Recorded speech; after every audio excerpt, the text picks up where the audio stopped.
আমি হচ্ছে আপনার সিআর কে হচ্ছে একটা স্লাইড অলরেডি হচ্ছে প্রোভাইড করে দিয়েছি, তাই না? মানে হচ্ছে আপনি পাবেন, এটা সবার সাথে শেয়ার করে দিয়েন। আর এই যে এখানে যেটা দেখছি সেটা হচ্ছে যে রিয়েক্টর গুলো সম্পর্কে প্রথম একটা আইডিয়া না, আমরা হচ্ছে লাস্ট ক্লাসে একটা ফ্লুইডাইজ বেড রিয়েক্টরে হচ্ছে ক্যাটালিস্ট কতটুকু লাগবে, ভলিউম কতটুকু লাগবে সেগুলো ডিজাইন করেছিলাম না? জি স্যার। আচ্ছা, তো এইখানে যেটা হচ্ছে আমরা একটু আজকে বাংলা পড়বো আর কি, আজকে বাংলা দিয়ে শেষ করে দিব। এটা হচ্ছে বিভিন্ন রকম হেটেরোজেনাস ক্যাটালাইসিস এর কি কি রিয়েক্টর আছে সেটা সম্পর্কে একটু আইডিয়া নেওয়া আর কি। তো এখানে এই স্লাইডটা আছে, স্লাইডের পুরাটুকু হয়তো বা আপনাদের পড়াবো না, কারণ আরো অনেক ডিটেলসে পড়ানো যায়। তো 3টা ক্লাস লাগবে, আজকে একটা ক্লাস, তারপর হচ্ছে ডিফিউশন নিয়ে একটু পড়াবো, আর হচ্ছে আপনার মানে ওভারঅল রিয়েক্টর ডিজাইন নিয়ে একটু পড়াবো। সেটা হচ্ছে এমএফআর আর পিএফআর এর প্রথম জিনিসটা ছোট ছোট ছোট ম্যাথ করা আর কি। কারণ আপনাদের ক্লাস তো এই উইকে সামনের উইকে শেষ, তাই না? জি স্যার, এই উইকে মোটামুটি শেষ স্যার। সামনে উইকে শুধুমাত্র দুইটা ক্লাস, মানে দুইটা ক্লাস দেওয়ার মতো। এছাড়া কোনো আমাদের শিডিউল নেই স্যার। ফিস্ট আছে আর 2 দিন ভার্সিটির র্যাক ডে আছে স্যার। সো আনফরচুনেটলি এটা পসিবল না। বা এত, আমি বললাম লাস্টের উইকে এসে হচ্ছে আপনাদের মানে র্যাক ডে থাকে কেন, বুঝলাম না। প্রতি বছর এটা এক বছর হয় না? আমরা তো ফার্স্ট ইয়ার ফাইনাল ইয়ারে করতাম আর কি। আচ্ছা, ওরা তো ফোর টু তে আছে, হ্যাঁ ঠিকই আছে। তো যাই হোক, মানে হচ্ছে আমার ক্লাস লাগবে না, 3 ক্লাসে শেষ হয়ে যাবে, সমস্যা নেই তো। এখানে হচ্ছে আপনাদের ওই রিয়েক্টর টিয়েক্টর আরো অনেক কিছু করানো যেত, এই সিলেবাসটা আসলে মানে এনরমাস আর কি রিয়েক্টরের স্যার পার্ট। আপনি আমি স্যার তো কালকে হেটারোজেনাস আরেকটা ক্লাস নেন স্যার, তাহলে তো হয়, ভালো আমি হতো নিব, মনে হয়। মানে আমার সিয়ারের সাথে কথা আছে আর কি, আমি নিব, সমস্যা নেই। কিন্তু মানে হচ্ছে যেটা বললাম আর কি, আরো অনেক ডিটেলসে দেখানো যেত। বাট আপনাদের প্রসেস ডিজাইন যেটাতে আছে সেটা যদি হচ্ছে মানে টিচার কোনো ভালো নাই, ইন দ্যাট কেস ওখানেও রিয়েক্টর ডিজাইন অ্যাডিশনালি দেখানো যায়, কারণ এক কোর্সে আসলে এত কিছু আসলে কভার করা পসিবল না। আর বইতেই হচ্ছে আসলে আমি কভার করতে পারি না, রেগুলার হচ্ছে 3টা করে ক্লাস নিয়ে। কারণ দেখা যায় কি যে হেটারোজেনাস ক্যাটালাইসিস যেটা আপনাকে পড়ালাম সেখানে জাস্ট একটা পার্ট পড়েছি, এটা 3টা পার্ট থাকে, বিশাল ডিরাইভেশন আছে, আরো হচ্ছে অনেক ডিফিউশনাল প্রবলেম আছে, সেগুলো হচ্ছে দিলে আসলে মাথা নষ্ট হয়ে যাবে আপনাদের। তো ওগুলো আর হচ্ছে আমি অ্যাড করিনি আর কি। তা আমি আশা করি আপনারা মনে হয় চান না, নাকি চান পড়াবো সবগুলা? না স্যার, চাই না স্যার। না, ওগুলো স্যার আসলে চাইলেও এমনি তো সময় ডিফিকাল্ট, লাগে। মানে হ্যাঁ মানে অনেক ডিফিকাল্ট আর কি, মানে হচ্ছে সবারই হচ্ছে অনেক মানে নার্ভের উপর দিয়ে যায় রিয়েকশন কোর্সটা। তো আপনাদের সিলেবাস হচ্ছে অ্যারাউন্ড 50% কমিয়ে নিয়ে এসেছে হেটারোজেনাস ক্যাটালাইসিস আর কি না, আরো অনেক কিছু করানো যেত। বা ভাই আপনাদের যেখানে পড়াচ্ছেন স্যার সেখানে আসলে আপনাদের কত সিলেবাস মনে ক্রেডিট হয় ভাই। থেকে এই সাবজেক্ট? হুম। স্যার আপনাদের ওই জায়গায় কত ক্রেডিট? 3 ক্রেডিট থাকে, কিন্তু বুয়েটে আসলে 3 ক্রেডিটের জায়গায় 6 ক্রেডিটের মতো পড়ানো হয়, অনেক বেশি সিলেবাস থাকে। মানে যে কোনো কোর্সে আমাদের এখানে সিলেবাস আসলে অনেক বড় থাকে। যেমন আমি তো বললাম হেটারোজেনাস ক্যাটালিসিস এর আরো 2টা পার্ট আমি আপনাদের পড়াইনি। ওখানে ডিরাইভেশন আছে, অনেক কিছু আছে, ম্যাথ আছে। আবার ভাই আপনাদের যেটাতে পড়াচ্ছেন ওই যে রিয়েক্টর ডিজাইনের পার্টটুকু, ওখানে ওনার পড়ানোর কথা, ওখানে আশা করি আপনাদের পড়াবেন না, কারণ ওখানে আরো 7টা চ্যাপ্টার পড়ায় এডিশনালি। ভাই যা পড়ালেন প্লাস হচ্ছে 7টা চ্যাপ্টার পড়ায় আপনার, মানে এত বেড়ে এত এনর্মাস থাকে আর কি। তো এটা আসলে কোর্সে সবাই খারাপ করে, কারণ এটা আসলে 2টা কোর্স হওয়া উচিত। মানে catalyst could be a separate course, আর reactor design could be a separate course, কিন্তু একসাথে মার্চ করে ফেলার কারণে এটা হচ্ছে আসলে অনেক বেশি ডিফিকাল্ট। যাই হোক, আপনাদের যতটুকু পড়েছি সেখান থেকে আসলে অনেক প্রশ্ন করা যায়, আপনারা অলরেডি বুঝে গেছেন কই কই থেকে প্রশ্ন আসতে পারে, আমি ক্লাস নেওয়ার সময় বলেছি আর কি। তো আজকে যেটা এটা বাংলা, এই 4 স্লাইডটা আমি ইচ্ছা করে রেখেছি যাতে হচ্ছে কিছু বাংলা দিতে পারি, আপনারা যদি আনসার করতে পারেন, কারণ পুরাটি ম্যাথমেটিক্যাল দিলে বা আপনি ডিরাইভেশন টাইপ দিলে ওখান থেকে হচ্ছে অধিকাংশ পারবে না, তো ওখানে নাম্বার দেওয়ার মতো জায়গা থাকে না আর কি। তো প্রথমে আমি তো আপনাদের বায়োকেমিক্যাল ক্লাসে নিয়েছিলাম, সেখানে হচ্ছে আমি বিভিন্ন রকম রিয়েক্টরের পার্ট বলেছিলাম, তাই না? বায়োকেমিক্যাল পার্টে মনে আছে ওই যে আমরা এক বছর আগে কাইন্ড অফ পড়িয়েছিলাম জি স্যার, আপনার। বায়োকেমিস্ট্রি, বায়োকেমিক্যাল হ্যাঁ, ইঞ্জিনিয়ারিং। হ্যাঁ, ওইখানে অনেকগুলো রিয়েক্টর পড়িয়েছিলাম না, মানে হচ্ছে আপনার বায়ো রিয়েক্টর গুলা, ওইগুলা হচ্ছে ওরকমই অনেকটা এখানে আছে। যেমন প্রথমে যদি আমরা বলি সেটা হচ্ছে ফিক্সড বেড রিয়েক্টর। এটার নাম কি জানি? ফিক্সড বেড রিয়েক্টর, এই নাম শুনছি কখনো? ফিক্সড বেড রিয়েক্টর গুলা বা ফ্লুইডাইজটা শুনছেন অবশ্যই, তাহলে জি স্যার, ফিক্সড জি বেড শুনেন জি নাই? স্যার, জি ফ্লুইড স্যার। শুনছি। জি স্যার। ইয়েস স্যার, শুনছি স্যার। Use to. হ্যাঁ, তো এইগুলো নিয়ে আজকে একটু বাংলা কথা আর কি। তো আমরা নর্মালি কমার্শিয়ালি যেগুলো সিগনিফিকেন্ট রিয়েক্টর সেটা নিয়ে আজকে একটু ডিসকাস করব। তো এগুলার স্কেমেটিক অনেক সময় আঁকতে বলতে পারে হচ্ছে যে একটা ফিক্সড বেড রিয়েক্টর রেখে ক্যাটালিস্টের পার্ট দেখা এবং হচ্ছে বিভিন্ন পার্ট হচ্ছে সম্পর্কে বলো, ডিসক্রাইব করো, ব্রিফলি সামারাইজ করো, তো এরকম প্রশ্ন থাকতে পারে। তো নর্মালি আমরা হচ্ছে কমার্শিয়ালি অ্যাভেলেবল যে হেটারোজেনাস ক্যাটালিসিস, আমি বলছি হেটারোজেনাস, হোমোজেনাস না বলছি না, কিন্তু হেটারোজেনাস যে ক্যাটালিসিস রিয়েক্টর থাকে সেখানে হচ্ছে আমরা কতগুলা ভাগের উপর আমরা হচ্ছে ক্লাসিফাই করতে পারি, কয়েকটা মানে ফ্যাক্টরের উপর।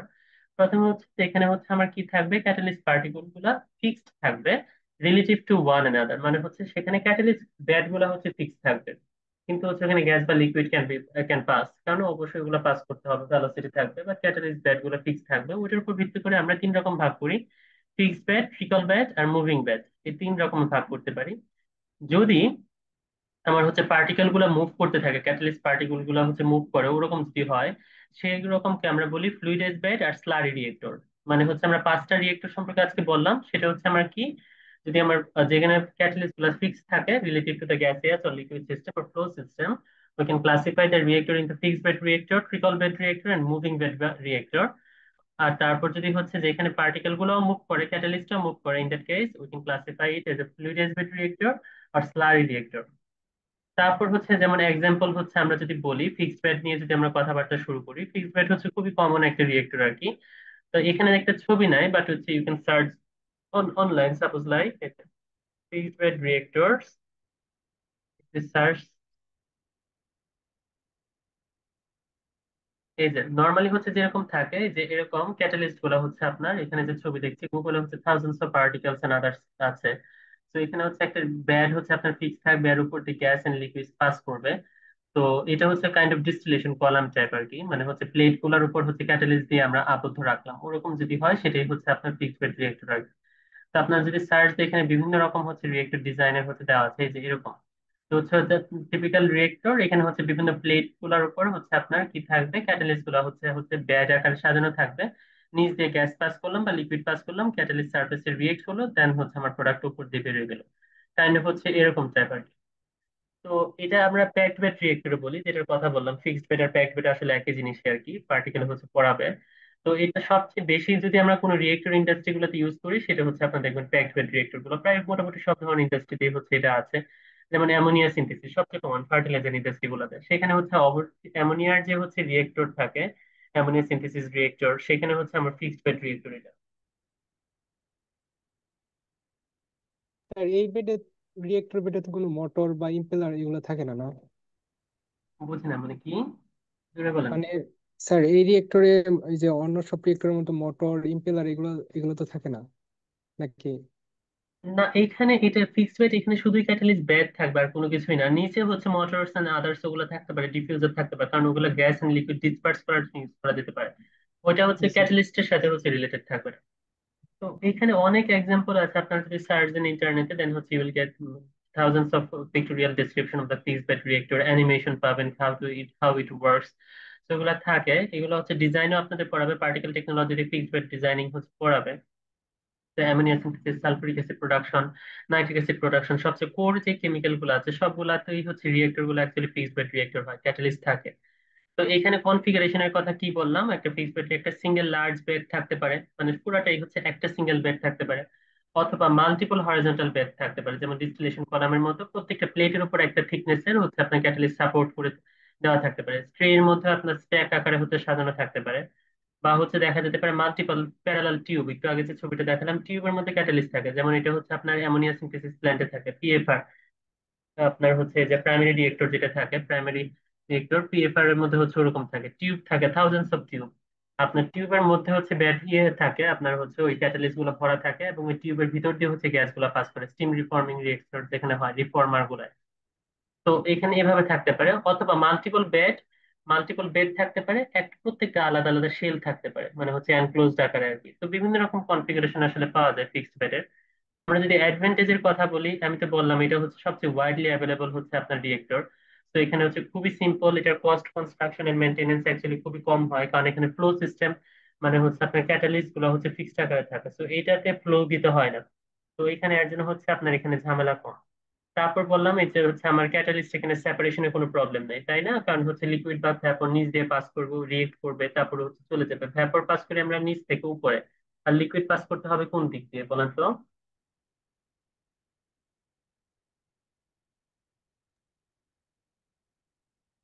এই একটা রিয়েক্টরের মধ্যে যদি ন্যাচারাল ফ্লো করতে চাই, লিকুইড কোন দিকে পাস করবেন, রিয়েক্টর উপর দিক থেকে না নিচ দিক থেকে?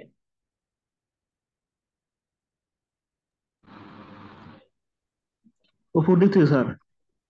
তো উপর দিক থেকে দিলে তো এটা ট্রিকল আকারে নিচে পড়তে থাকবে, তাই না? এটা তো নর্মাল একটা সেন্স। আর গ্যাস পাস করি কোন দিকে, নিচ থেকে উপরের দিকে, অ্যাবজর্পশন ব্যাট গুলার মতো। তো অ্যাবজর্পশন ব্যাড যেগুলোর কথা বলছেন, অ্যাবজর্পশন ব্যাডও কিন্তু ফিক্সড ব্যাড রিয়েক্টর। তো ফিক্সড ব্যাড রিয়েক্টর আসলে হচ্ছে শুধুমাত্র রিয়েকশনের জন্য না, সবকিছুর জন্যই অ্যাবজর্বার সবগুলোর জন্য ফিক্সড ব্যাড রিয়েক্টর স্কিমটা আসলে ইউজ করা হয়। তারপর বললাম হচ্ছে wide variation of speech time can be use. Space time হচ্ছে রিটেনশন টাইম, যেটার কথা আমরা হচ্ছে বায়োরিয়েক্টর ডিজাইনের সময় বলছিলাম, কতটুকু সময় হচ্ছে আমার থাকবে, মানে হচ্ছে গ্যাসিয়াস আর লিকুইড সাবস্টেন্সটা রিয়েকশনের জন্য কতটুকু সময় পাবে, সেটা হচ্ছে স্পেস টাইম বলি আমরা। তো এটা হচ্ছে নিজের ইচ্ছা মতো আমরা হচ্ছে করতে পারি। আমি যদি ব্যাডের লেন্থ বাড়ায় দেয়, ক্যাটালিস্টের লেন্থ বাড়ায় দেয়, ইন দ্যাট কেস হচ্ছে স্পেস টাইম অনেক বেশি থাকে। তারপর বললাম হচ্ছে এক্সট্রিমলি হাই প্রেসার, এবং যদি হাই ক্যাটালাইটিক রিয়েকশন দরকার হয়, যেখানে হাই প্রেসার হাই টেম্পারেচার হয়, সেখানে এখানে দুইবার লেখা আছে হাই প্রেসার রিয়েকশনের জন্য অবশ্যই একমাত্র সলিউশন হচ্ছে ফিক্সড বেড রিয়েক্টর। আর অন্য রকম গুলো ইকোনমিক্যালি ভায়াবল হয় না, অনেক বেশি হচ্ছে আপনার রোটেশন অ্যাজিটেশন করতে হয়। তো একমাত্র হচ্ছে ফিক্সড বেড রিয়েক্টর হচ্ছে তখন ইউজ করা যায়। বাট মেইন প্রবলেম হচ্ছে আমার এখানে শুরু হয় হিট ট্রান্সফার নিয়ে। ফিডব্যাক বেডের যেটা হয় আপনার হচ্ছে বিভিন্ন জায়গায় বিভিন্ন রকম টেম্পারেচার ডিস্ট্রিবিউশন পাওয়া যায়। তা মনে করেন একটা এক্সোথার্মিক রিয়েকশন হচ্ছে, তো আমার দেখা যাবে কি আপনার বেডের কোরের মধ্যে দেখা যাবে এক্সট্রিমলি হাই টেম্পারেচার, বেডের সাইড গুলোতে হেটেরোজেনাস একটা টেম্পারেচার ডিস্ট্রিবিউশন হচ্ছে। তো এখানে হোমোজেনাস টেম্পারেচার ডিস্ট্রিবিউশন হয় না, কারণ ক্যাটালিস্টের কন্ডাক্টিভিটি এক একটা এক এক রকম থাকে, এক এক পার্টে এক এক রকম ফ্লো সিস্টেমে। তো এটার হোমোজেনাস টেম্পারেচার ডিস্ট্রিবিউশন করা যায় না। তো সবচেয়ে বেশি প্রবলেম অ্যাকচুয়ালি এখানেই হয় যদি আপনার এক্সোথার্মিক রিয়েকশন হয়। আপনি যদি এখানে যদি টেম্পারেচার ডিস্ট্রিবিউশন সমান না রাখতে পান, তাহলে দেখা যাবে কি এক্সোথার্মিকের জন্য টেম্পারেচার বাড়ালে কি হয়, আপনার কনভার্সন কমে যায়, তাই না? তো এটা কিন্তু সহজে আপনি কুল ডাউন করা যায় না। তো এটা চারপাশে ফিক্স বেডের চারপাশে যদি কুলিং জ্যাকেটও লাগান, ওটা কি হবে, কোর থেকে একদম বেডের ভিতর মানে কোর পয়েন্ট থেকে আপনার হিট ট্রান্সফার করতে কিন্তু খুব ডিফিকাল্ট হবে, কারণ সলিড পার্টিকেলের এমনি হচ্ছে কন্ডাক্টিভিটি কম থাকে। এখানে হিট ট্রান্সফার এবং হচ্ছে হিট রিমুভাল মেকানিজম বেশ ডিফিকাল্ট, কারণ হচ্ছে বেডের স্ট্রাকচারের কারণে, এবং যেহেতু স্পেস নাই পুরাটা ক্যাটালিস্ট বেড আকারে করা। তো এটা মানে এক্সট্রিমলি হচ্ছে আপনার কনভার্সনকে ডিটোরেট করতে পারে, যেগুলো হচ্ছে হাই টেম্পারেচার কনভার্সন হয়, এক্সোথার্মিক রিয়েকশন বা এন্ডোথার্মিক রিয়েকশন, বাইরে থেকে স্টিম হিটিং করতে হচ্ছে, ওদের জন্য বেশ ডিফিকাল্ট এটা। এটি একমাত্র ডিফিকাল্ট আসলে, ইউনিফর্ম ফ্লো ডিস্ট্রিবিউশন করা যায় না, এখানে প্রেসার ড্রপ অনেক বেশি হয়, তাই না? এটা যদি ফিক্সড থাকে, বেড থাকে, পুরাস অঞ্চল দিয়ে শুধুমাত্র হচ্ছে আপনার কি যেতে পারবে, মানে ফ্লো গুলা যেতে পারবে গ্যাস এন্ড লিকুইড। তো এখানে প্রেসার ড্রপ হয় অনেক বেশি যদি সঠিকভাবে আমরা যদি ইয়ে না দিতে পারি আর কি, বেডের স্ট্রাকচার ডেভেলপ না করতে পারি। এবং এটা বললাম হচ্ছে আমার এই যে প্রেসার ড্রপের কথা, এখানে চলে আসলাম, এখানে ডিফিউশন লিমিটেশন চলে আসতে পারে, আমার সঠিকভাবে ওইটা পাস করবে না, এরকম হতে পারে। ক্যাটালাইজড রিজেনারেশন প্রবলেম হতে পারে, এখানে হচ্ছে পুরাটা ব্যাটকে আবার হচ্ছে আমাকে বন্ধ রাখতে হবে। রিজেনারেশন মানে কি, ক্যাটালিস্ট স্পেন্ট হয়ে যায়, ডিঅ্যাক্টিভেটেড হয়ে যায়, তাই না? আফটার সার্টেন টাইম এটাকে হচ্ছে কমপ্লিটলি আবার রিনিউ করতে হয়, আপনার রিজেনারেশন বলি আমরা, আবার নতুন করতে হয়। তো সেটা হচ্ছে বেশ ডিফিকাল্ট হয় আমার হচ্ছে ফিক্সড বেড রিয়েক্টর সিস্টেমের জন্য। তারপর যেটা আছে এটা ট্রিকল বেড রিয়েক্টর, এটা আর কোনো কিছু নেই, গ্যাস এবং লিকুইড সিস্টেম একসাথে কাজ করে এবং ট্রিকলিং আকারে পড়তে থাকে। ট্রিকলিং জিনিসটা কি বলেন তো, এই শব্দটা মানে কি ট্রিকল?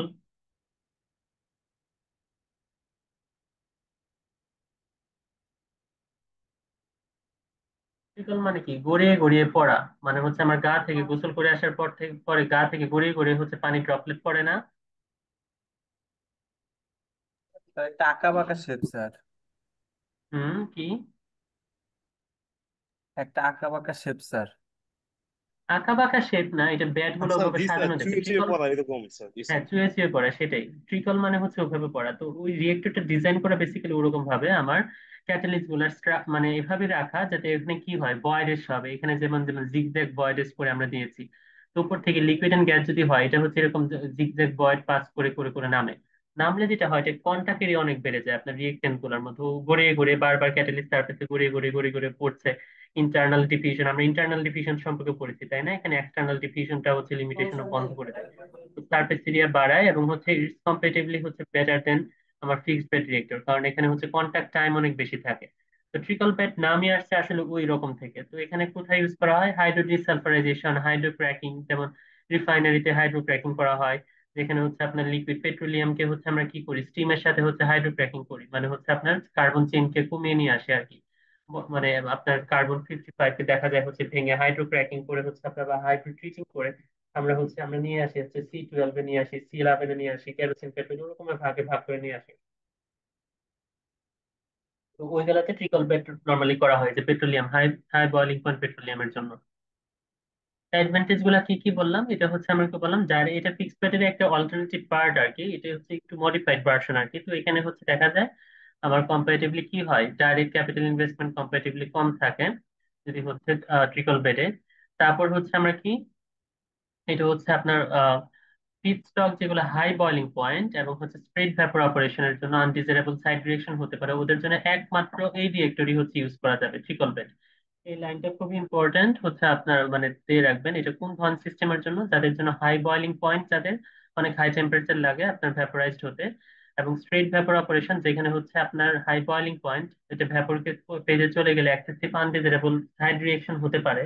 ইন দ্যাট কেস একমাত্র পসিবল কনফিগারেশন হচ্ছে আপনার ট্রিকল বেড রিয়েক্টর ডিজাইন করা। বুঝতে পারছি, প্রশ্ন কিন্তু ওভাবে একটু ঘুরায় আসবে, আপনাকে ডাইরেক্ট বলবে না হচ্ছে ট্রিকল বেড সম্পর্কে লিখো, ওটা কিন্তু একটু ঘুরায় আসবে যে এরকম সিস্টেম আছে, ওইটার জন্য কিরকম নেওয়ার সিস্টেম নেওয়া উচিত, ওরকম টাইপ আসবে প্রশ্ন। জি স্যার।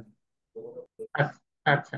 তো এখানে ডিসঅ্যাডভান্টেজ গুলা কি, এখানে মেইন ডিসঅ্যাডভান্টেজ হচ্ছে লিকুইড ডিস্ট্রিবিউশনটা হোমোজেনাস হয় না, এখানে ফ্লো রেটটা কন্ট্রোল করা পসিবল না। এখানে ট্রিকল প্যাচ যেহেতু এটা অটোমেটিক্যালি ন্যাচারালি পড়বে, ন্যাচারালি ফ্লো করে করে হচ্ছে মানে হচ্ছে ওয়েটিং হয়ে পড়বে, যেটা আপনারা বলেন চুয়ে চুয়ে পড়া। তো এটার জন্য মেইন প্রবলেমটা হচ্ছে লিকুইড ডিস্ট্রিবিউশন, আমি যে হোমোজেনাস লিকুইড ডিস্ট্রিবিউশন চাচ্ছি প্রত্যেকটা পার্টে, এটা খুবই মানে সমস্যা আর কি কন্ট্রোল করা। মানে একবার একটু vapour and liquid flow rate যদি আমি চেঞ্জ করে দিই, দেখা যায় হচ্ছে পুরো জিনিসটার হচ্ছে ফ্লো রেট গুলা মানে লিকুইড ডিস্ট্রিবিউশন গুলো ড্রাস্টিক্যালি চেঞ্জ হয়ে যায়।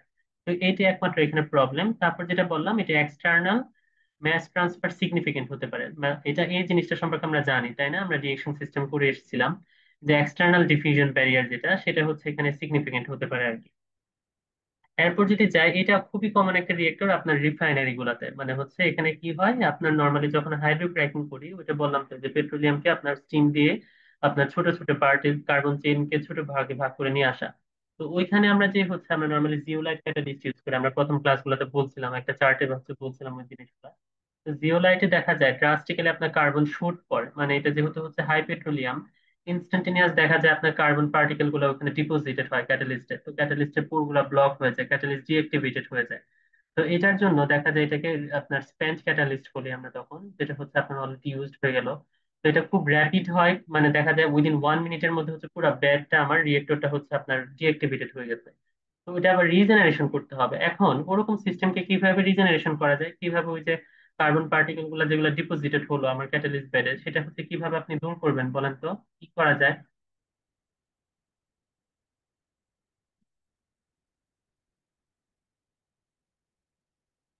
এই কার্বন পার্টিকেল যদি মানে কয়লা কার্বন পার্টিকেল যেটা বলি, সেটা যদি আমার হচ্ছে উপরে ডিপোজিটেড হয়, এটা রিজেনারেট করা যায় কিভাবে, কি করলে রিজেনারেট করবো আমরা?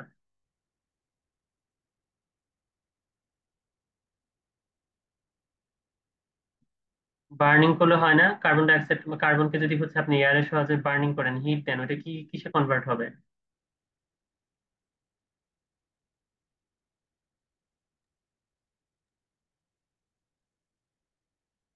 এই আপনার কি আমার সাথে আছেন? জি sir, carbon plus oxygen, carbon dioxide, জি স্যার। হ্যাঁ সেটাই তো, মানে এটা পুরাবেন আর কি, মানে কার্বন থাকলে কি করা যায়, ক্যাটালিস্ট ডিএক্টিভেটেড অবস্থা হয়ে গেছে, কার্বন পরে পরে পোর গুলা ব্লক হয়ে গেছে। তো এটা হচ্ছে একমাত্র পসিবল ওয়ে হচ্ছে কি এয়ার দিয়ে এটাকে বার্ন করা। বার্ন করলে কি হবে, ক্যাটালিস্টে যত জায়গায় হচ্ছে আমার কার্বন ডিপোজিটেড হয়েছিল আপনার পেট্রোলিয়াম থেকে, সবগুলা বার্ন হয়ে কার্বন ডাইঅক্সাইড হিসেবে কম্বাস্ট হিসেবে চলে যাবে, সাথে সাথে ক্যাটালিস্ট গুলো রিজেনারেটেড হলো, আবার রিসাইকেল করতে পারবো। এটাকে আমরা মুভিং বেড রিয়েক্টর বলি, যেখানে আমাকে দুইটা বেড থাকবে পাশাপাশি। এই যে দেখেন এখানে যে কনফিগারেশন দেওয়া আছে, ফিড সিস্টেম ঢুকলো পেট্রোলিয়াম, হচ্ছে ওখানে হচ্ছে হাইড্রো ক্র্যাকিং করে স্টিমের সাথে হাইড্রো ক্র্যাক করে প্রোডাক্ট আকারে বের হয়ে গেল, সাথে সাথে ওইটা হচ্ছে রিজেনারেট করতে হবে। তো এটাকে আমরা হচ্ছে পাম্পিং করে আরেকটা বেডে নিয়ে গেলাম স্প্যান্ড ক্যাটালিস্টে, ওইখানে নিয়ে গিয়ে এটাকে অক্সিজেনের সহায়তা কি করলাম, এয়ারের সহায়তা বার্ন করলাম। বার্ন করলে কি কার্বন ডাইঅক্সাইড গুলো কম্বাস্টিবল গ্যাসটা বের হয়ে গেল, এবং ওইটাকে আবার হচ্ছে ওই বেডে হচ্ছে রিসাইকেল করলাম ক্যাটালিস্টটা। এই যে এই সিস্টেমটা, একটা ব্যাটকে হচ্ছে স্পেন্ট হলো, এটাকে নিয়ে এসে আরেকটাতে রিজেনারেট করে আবার রিসাইকেল করা, এটাকে মুভিং ব্যাট রিয়েক্টর বলছি। বেসিক্যালি এটা একটা ফিক্সড বেড রিয়েক্টর, এই পার্ট একটা ফিক্সড বেড রিয়েক্টর, এটা হচ্ছে বার্ট বেডে ফ্লো, মানে আমরা হচ্ছে ক্যাটালিস্টে ক্যারি করে রিজেনারেট করলাম, আবার এখানে হচ্ছে রিসাইকেল করলাম, এই প্রসেসটা কারণে এটা নাম দেওয়া হয়েছে মুভিং বেড রিয়েক্টর। বুঝতে পারছি? জি স্যার, ওইটা ফিক্সড আছে, জাস্ট প্রসেসটা রিজেনারেট হচ্ছে, দ্যাটস আর কি মুভিং হ্যাঁ বেড। হ্যাঁ, এইটাই, এর জন্য ব্যাটটা মুভ স্যার করছে, এর জন্য স্যার এই যে এটার নাম হচ্ছে moving bed. Catalyst sir catalyst গুলো কি লিকুইড?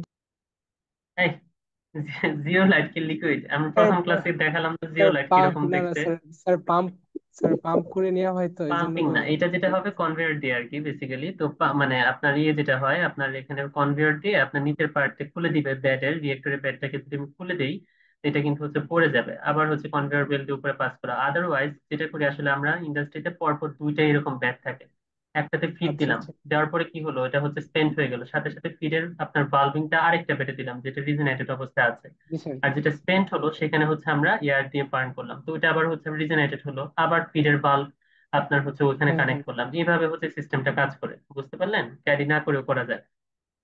জি স্যার। তো এটা হচ্ছে খুবই ইম্পর্টেন্ট, বিশেষ করে আপনার যেটার কথা বললাম আমরা হচ্ছে আপনার ওই পেট্রোলিয়াম ইন্ডাস্ট্রি গুলাতে, রিফাইনারি গুলাতে এটা মাস্ট, এখানে খুব তাড়াতাড়ি ক্যাটালিস্টটা ডিএক্টিভেটেড হয়ে যায় কার্বন পার্টিকেল পড়ে। তো এখানে ডিসঅ্যাডভান্টেজ আপনারা অলরেডি বুঝে গেছেন, এখানে কি হয়, কন্ট্রোল বাল্ব গুলো অনেক সফিস্টিকেটেড হতে হয়, তাই না? এটা কত মিনিটের মধ্যে এটা ডিএক্টিভেটেড হবে সেটা জেনে সাথে সাথে আপনার কি ওই সিস্টেমটা ওইদিকে, কন্ট্রোল বাল্বটা কি করবে, ওইদিকে ফ্লোটা বন্ধ করে আরেকটা বেডে ট্রান্সফার করবে ফিড সিস্টেমকে, এবং হচ্ছে এয়ার ফিডিং লাইনকে ওই যে যেটা স্পেন্ট হয়ে গেল ক্যাটালিস্ট বেড, স্পেন্ট ক্যাটালিস্ট বেডে হচ্ছে এয়ার ফ্লোকে বার্ন করলো। এটা খুবই একটা সফিস্টিকেটেড ডিজাইন করতে হবে, তাই না? Special type of control bulb use করতে হবে সব সঠিকভাবে এটাকে মেনটেন করার জন্য। তো এইটা হচ্ছে এক্সপেন্সিভ কম্পারেটিভলি, এবং হচ্ছে আমি যেটা বললাম এখানে হচ্ছে আপনার মেনটেনেন্স কস্ট অনেক বেশি, কারণ হচ্ছে আপনার সঠিকভাবে রিজেনারেটেড যাতে হয়, রিয়েক্টর সিস্টেমটা হচ্ছে সঠিকভাবে ডিসপার্স হয়, কোথাও যাতে ক্লগিং না হয়, মেনটেনেন্স অনেক ডিফিকাল্ট। তারপর হচ্ছে যেটা বললাম কি, যে এখানে হচ্ছে আমার ক্যাটালিস্ট ডিকেটা হচ্ছে আমার স্লো, মানে ডিএক্টিভেশনটা খুব র্যাপিড হয় না। ওইটার জন্য আসলে আমরা মুভিং বেড রিয়েক্টরে যাই না, আমরা ডাইরেক্টলি কোথায় চলে যাই, আমরা হচ্ছে আমরা ওই ওই মানে ফিক্সড বেড রিয়েক্টরটাই প্রেফার করি। কিন্তু হচ্ছে স্পেশাল সিচুয়েশন যেটা বললাম যেখানে ডিএক্টিভেশন অনেক র্যাপিড হয়, ইন দ্যাট কেস আমরা মুভিং বেডটা প্রেফার করি। এরপর যে ফ্লুইডাইজ বেড রিয়েক্টর, এটা সব সম্পর্কে আপনারা অনেক জানেন, তাই না? আমরা হচ্ছে প্রথম ক্যাটাগরি রিয়েক্টর পড়ে ফেললাম, এখন দ্বিতীয় ক্যাটাগরি যেখানে ব্যাডের ক্যাটালিস্ট গুলা হচ্ছে মুভ করে, রিলেটিভলি মুভ করে, ওইটা হচ্ছে প্রথম ক্লাসিক উদাহরণ হচ্ছে ফ্লুইডাইজ বেড রিয়েক্টর। তো ফ্লুইডাইজ বেডে কি হয়, আমরা হচ্ছে ওই রিয়েক্টর ডিজাইনের সময় দেখে এসেছিলাম অল্প একটু। সেটা হচ্ছে নিচ থেকে আমরা এত মানে এমন একটা ভ্যালোসিটিতে হচ্ছে ফ্লোরেটটা মেনটেন করব গ্যাস বা লিকুইডে, যাতে করে কি হয়, পার্টিকেলটা মানে ক্যাটালিস্ট পার্টিকেল গুলা কি করে, ফ্লোট করে, মানে ভাসতে থাকে, মনে হয় যেমন এটা হচ্ছে হোমোজেনাসলি ডিস্ট্রিবিউটেড আছে আমার কমপ্লিট ফ্লো সিস্টেমটার মধ্যে। তো এর জন্য এটা নাম দিয়েছিলাম, দিলাম কি আমরা, ফ্লুইডাইজ বেড, মানে it's behave like the catalyst particles actually behave like fluid system. তো এর জন্য এটাকে বলতে ফ্লুইডাইজ বেড। তো এটা আপনারা অলরেডি জানেন, তাই না? নাম শুনছেন, এটা হচ্ছে অনেক ওয়াইডলি ইউজড আর কি, লার্জ স্কেল অ্যাপ্লিকেশনে ক্যাটালাইটিক ক্র্যাকিং গুলোর জন্য ইউজ করা হয়, পেট্রোলিয়ামের জন্য। তো এটার কিন্তু একটা ইনহেরেন্ট সুবিধা আছে, যেটা আমরা কথা বলছিলাম, এই যে ফিক্সড বেডে ঝামেলা হচ্ছিল কোথায়, এই যে হোমোজেনাস টেম্পারেচার ডিস্ট্রিবিউশন হচ্ছে না, আমরা সঠিকভাবে ফ্লো সিস্টেমকে করতে পারছিলাম না, কন্টাক্ট এরিয়া কমে যাচ্ছিল, তাই না? এগুলো একটা প্রবলেম ছিল ফিক্সড বেড গুলা। এটা কিন্তু ফ্লুইডাইজডে এসে আর ঝামেলা হয় না, তাই না? কারণ এখানে হচ্ছে হোমোজেনাসলি হচ্ছে পার্টিকেল গুলো একদম ফ্লুইডের মধ্যে ডিসপার্স অবস্থায় থাকে। তো এখানে কি মানে আপনার যদি এক্সোথার্মিক রিয়েকশন হয়, র্যাপিডলি হচ্ছে আমার কি হয়, এখান থেকে হিট ট্রান্সফার হতে পারে। এবং হচ্ছে এখানে আপনার যে ইন্ট্রা পার্টিকেল যে ডিফিউশন ব্যারিয়ার বা এক্সটার্নাল ডিফিউশন ব্যারিয়ার এখন আর থাকবে না, হোমোজেনাস ফ্লো সিস্টেমটা থাকবে এখানে। তো নর্মালি এটা হচ্ছে এখানে মেইন হচ্ছে সুবিধা, এর জন্য আমরা নর্মালি ফ্লুইডাইজ বেড রিয়েক্টর ইউজ করি। তো ডাইমেনশন কিরকম হয়, ক্যাটালিস্ট পার্টিকেল গুলো ফ্লুইডাইজেশন আপনারা যখন পার্টিকেলে পড়বেন দেখবেন হচ্ছে একটা বিগ ফ্যাক্টর থাকে আপনার পার্টিকেল ডায়ামিটার বা পার্টিকেল হচ্ছে সাইজ। বড় পার্টিকেল ফ্লুইডাইজ করতে অনেক বেশি ভেলোসিটি দিতে হয়, ছোট পার্টিকেল ফ্লুইডাইজ করতে স্যান্ড গ্রেইন যেগুলা মানে বালু, ওইগুলা হচ্ছে ফ্লুইডাইজ করতে আরো কম দিতে হয়, রেজিনের জন্য অন্যরকম দিতে হয়, এক একটার জন্য এক এক রকম পার্টিকেল, এর জন্য আপনার এক এক রকম ফ্লো ডিস্ট্রিবিউশন দিতে হয় বা ফ্লো ভেলোসিটি সেট করতে হয়। অনেক হাই ভেলোসিটি হলে যে প্রবলেমটা হয়, আপনার অনেক বেশি পাম্পিং কস্ট চলে যাবে। তো নর্মালি আমরা যেটা করি, এটার হচ্ছে অপটিমাম কিছু রেঞ্জ আছে, আমরা হচ্ছে পার্টিকেল ক্যাটালিস্ট পার্টিকেল কত রেঞ্জে থাকা উচিত, নর্মালি 100 থেকে 300 মাইক্রোমিটার রেঞ্জে থাকে পার্টিকেল গুলা অপটিমাম ফ্লুইডাইজেশনের জন্য। আর normally height to diameter ratio 2:1 select করা হয় আর কি। আর যদি হচ্ছে এখানে যেহেতু ফ্লুইডাইজ বেড, এখানে হচ্ছে আপনার পার্টিকেল গুলা উড়াউড়ি করতে থাকবে, তাই না? তো আমার ফ্লো সিস্টেমের সাথে আপনার লিকুইড বা গ্যাসের রিয়েক্টেন্ট এবং প্রোডাক্টের সাথে কিছু পরিমাণ প্রোডাক্টের সাথে কিন্তু হচ্ছে পার্টিকেল চলে যেতে পারে, যেহেতু এগুলো সাইজ অনেক ছোট। তো পার্টিকেল যদি চলে যায়, এখান থেকে পার্টিকেল গুলো কিভাবে রিসাইকেল করা যায়? আমি তো চাই না প্রোডাক্টের মধ্যে আমার ক্যাটালিস্ট চলে যায়, কিভাবে করা যায় বলেন তো? তো এখানে তো লেখা আছে সাইক্লোন সেপারেটর। হ্যাঁ, সাইক্লোন স্যাপার ইউজ করবো বা ব্যাক ফিল্টার ইউজ করবো, তাই না? পার্টিকেল যদি আরো বেশি ছোট হয়, কারণ এখানে কন্টিনিউয়াস ফ্রিকশন হবে পার্টিকেল গুলোর মধ্যে, তো এখানে পার্টিকেল সাইজ বেসিক্যালি আরো ছোট হয়ে যেতে পারে, একদমই ছোট। তো ওইটার জন্য সাইক্লোন সেপারেটর দিয়েও ক্লিন করা যায় না। নর্মালি সাইক্লোন সেপারেটর এফিসিয়েন্সি 95% থাকে বা 98% যেতে পারে, অনেক হাই এফিসিয়েন্সি সাইক্লোন সেপারেটর, তারপরে কিছু থেকে যায়। আমি কখনোই চাই না আমার পার্টিকেল গুলো আমার ফ্লুইড প্রোডাক্টে যায়, তখন আমরা ব্যাক ফিল্টার ইউজ করি, একদম 100% ক্লিন করে আমরা ছাড়ি আর কি। তো এখানে যেটা বললাম, এখানে অ্যাডভান্টেজ আমরা অলরেডি বলে ফেলছি তাই না, অনেক ইউনিফর্ম টেম্পারেচার ডিস্ট্রিবিউশন মেনটেন করতে পারবো। তারপর অটোমেটিক্যালি আমরা এখানে ক্যাটালিস্ট রিজেনারেশন ইউজ করতে পারবো। তারপর মোর এফিশিয়েন্ট গ্যাস লিকুইড কন্টাক্ট হবে তাই না, যেটা আমরা এই হোমোজেনাস ডিস্ট্রিবিউশন হচ্ছিল না বলে অভিযোগ করছিলাম ওই ফিক্সড বেড গুলাতে, এখানে তো প্রবলেমই নাই সেটা। কিন্তু ডিসঅ্যাডভান্টেজ এখানে অলরেডি বুঝছেন, এখানে কি হবে, পার্টিকেল গুলা অ্যাগ্লোমেরেট করে যেতে পারে, পার্টিকেল কিছু আমার ফ্লো সিস্টেমের সাথে চলে যেতে পারে। তারপর আমার এখানে সলিড কালেকশন সিস্টেমের কথা বললাম, যেহেতু চলে যাবে এখানে ইএসপি ইউজ করতে পারি, মানে যে ইলেকট্রোস্ট্যাটিক প্রেসিপিটেটর অথবা ব্যাক ফিল্টার বা সাইক্লোন সেপারেটর ইউজ করতে হয়, এগুলো আমার এডিশনাল কস্ট বাড়ায় দেয়। তারপর আমার এখানে প্রেসার ড্রপ হতে পারে যদি সঠিকভাবে ডিজাইন না করতে পারি আর কি, যেহেতু ফ্রিকশনাল আছে, অনেক বেশি ফ্রিকশন হবে কম্পারেটিভলি। তারপর এখানে মেইন ডিসঅ্যাডভান্টেজ যেটা সেখানে প্লাগ ফ্লো রিয়েক্টর থেকে এটা ডেভিয়েট করে। তো এইটাই মেইন, মানে মানে আপনার ফ্লুইডাইজ বেডে। তারপর যেটা আসে, এটা একটা special kind of reactor, slurry reactor. নাম দেখেই বুঝতেছেন এই রিয়েক্টরটা আসলে কিরকম থাকবে বলেন তো।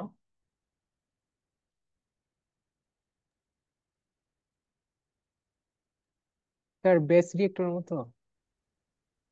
না না, আমি এটা কিন্তু বায়োকেমিক্যাল পড়ে এসেছেন, মনে আছে বায়োকেমিক্যাল আমরা দেখে এসেছিলাম। আপনার আপনার নিচ দিয়ে গ্যাস দিচ্ছিলাম, এখানে প্রচুর পরিমাণে ব্যাকটেরিয়া থাকে, একটা স্লারি আকারে থাকে, ওরকম বলছিলাম না কথা। স্লারি মানে কি, আপনার ওয়াটার এন্ড লিকুইড লিকুইডের একটা লিকুইড থাকবে, জি স্যার। হ্যাঁ, জি স্যার। সাসপেনশন আগে, সাসপেনশন সিস্টেম। তো ওরকম করা যায়, এই যে হোমোজেনাস কন্ট্রাক্ট এরিয়া যেটা আমরা যদি করতে চাই, তাহলে এরকম স্লারি রিয়েক্টরও করা যায়, যেটা আসলে বেসিক্যালি সবচেয়ে বেশি ইউজ হয় আমার ইয়ের মধ্যে, ওই বায়োকেমিক্যাল রিয়েক্টর গুলাতে তাই না। ওখানে ব্যাকটেরিয়া থাকে, কালচার থাকে, প্রচুর আপনার সলিড পার্টিকেল থাকে। আপনার এখানে জি স্যার। আপনার কি দিতে হয় ব্রথের মধ্যে, আমরা মনে আছে সাবস্ট্রেট দিতে হয়, আমরা বিভিন্ন রকম সাবস্ট্রেট করছিলাম, সেগুলো স্লারি ফর্মেশন করে। তো ওইটাই মানে ওই রিয়েক্টরটাই বেসিক্যালি এটা। তো যেখানে যে গ্যাস ডিসপার্স করে নিচ দিয়ে, মনে আছে স্পার্জার দিয়ে আমরা নিচ থেকে গ্যাস দিতাম, মনে আছে না, বলছিলাম জি না। স্যার, জি স্যার, স্পার্জার একটা বা বড় ব্লোয়ার। ফিগার ছিল স্যার, এক্সামে হ্যাঁ দিয়েছিলেন হ্যাঁ, স্যার। এইটাই, হ্যাঁ ওইটাই, এইটাই বেসিক্যালি ওইটাই। এখানে মিক্সচার থাকবে, এই যে একদম দেখেন ওইটার মতো মিক্সচার থাকবে, হোমোজেনাসলি ডিস্ট্রিবিউশন করতে থাকবে। জাস্ট ওখানে আমার যে বায়োরিয়েক্টর সিস্টেমের মধ্যে আপনার কি ছিল, বায়ো ক্যাটালিস্ট ছিল, সেটা ছিল ব্যাকটেরিয়া, বাট এখানে জাস্ট হবে কি এগুলা কি সলিড ক্যাটালিস্ট পার্টিকেল, আর কোনো কিছুই না। বুঝতে পারছি। জি জি স্যার। স্যার। তো ওইটাই তো এখানে বললাম, এখানে ওয়েল এজিটেটেড থাকবে, তো এখানে এক্সটার্নাল ডিফিউশন ব্যারিয়ার ক্রিয়েট হওয়ার কোনো পসিবিলিটি নেই। আমরা বলছিলাম না ওই যে এক্সটার্নাল ডিফিউশন কন্ট্রোলে একমাত্র ভ্যালোসিটিকে বা মিক্সিংটাকে আমরা বাড়ায় দিব। তো এখানে তো আমরা মিক্সার ইউজ করি, নর্মালি এটার জন্য আমরা করি এলিমিনেশন, করি হটস্পট গুলো এলিমিনেশন করি। হটস্পট মানে কি, ওই যে ফিক্সড বেড আমরা বলছিলাম বিভিন্ন জায়গায় বিভিন্ন রকম টেম্পারেচার ডিস্ট্রিবিউশন হতে পারে, সহজে আমরা জি হিট স্যার। ট্রান্সফার করতে পারি না। তো এই হটস্পট গুলো এলিমিনেশন করা যায়, যেহেতু এখানে লিকুইড ফ্লো আছে। তো এখানে আবার এক্সোথার্মিক, এটার কথা exothermic reaction, thermal explosion, runaway reaction, এগুলো সহজে দূর করা যায়। তারপর হিট ট্রান্সফার কোএফিসিয়েন্ট লার্জ হয় লিকুইড সিস্টেমের জন্য, হিট রিকভারি এখানে সহজে করা যায়। তারপর স্লারি স্মল পার্টিকেল হলে ওখানে আমরা দেখা যায় কি আপনার যদি ফ্লুইডেজ বেড করে ওখানে সহজে সেপারেশন করা যায় না আর কি, একদম স্মল পার্টিকেল হলে। এটা একমাত্র আমরা কি বললাম স্লারি রিয়েক্টর, আমরা স্লারি রিয়েক্টর এটা করা যায় আর কি, হাই রিয়েকশন অ্যাটেন্ড করা। তারপর কন্টিনিউয়াস রিজেনারেশন, এটা কন্টিনিউয়াস রিজেনারেশন সিস্টেম আমরা করতে পারবো, কন্টিনিউয়াস মুভিং কন্টিনিউয়াস এখানে রিজেনারেশন করে আবার স্লারিটাকে রিপ্লেস করলাম, এটা করা যায়। এখানে এগুলো দেওয়া আছে আর কি।